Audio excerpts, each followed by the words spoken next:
um, bomb threat in the 70s. There was a bomb threat at TD and at CIBC.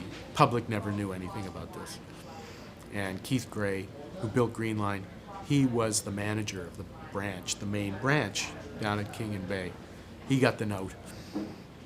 And it said, you got to drop $1 million or $1.5 million in unmarked bills, to so-and-so at the corner of Bay and Adelaide within an hour, and no cops, and it better be from a senior executive of the bank.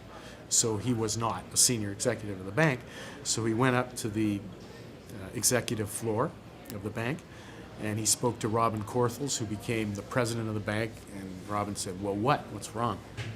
Well, there's a bomb threat, and they want $1 million and $1.5 million or something, and it has to be delivered by a senior executive of the bank. Well, I guess you're now a senior executive of the bank. So that's how he was promoted, and off he went to make the drop. Anyway, there was no bomb, but that's how he was promoted. So there's a lot of good stories.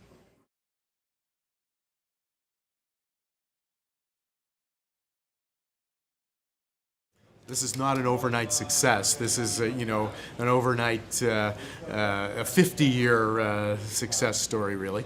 So, and these things happen bit by bit, and there are a lot of people involved, and you take risks, you pull back, you take more risks. It's about risk-taking. It's about doing things a little bit differently than other people, being a little bit more entrepreneurial than maybe other people have been.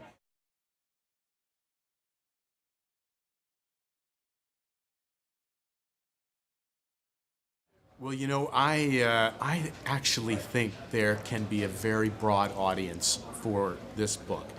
Anybody who's interested in why Canadian banks have done so well over the past few years. TD is an excellent example.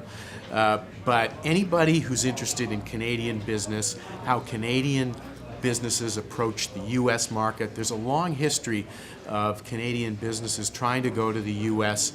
and having a lot of trouble and running back to Canada with their tails between their legs.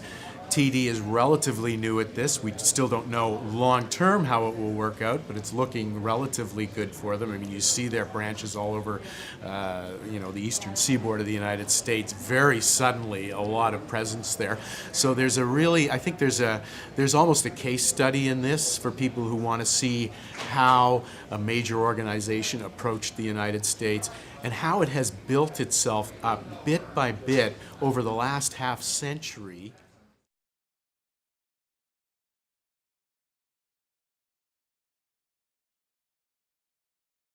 There are a lot of people out there who could really find this an amazing story, because it's not just a story about a big boring bank.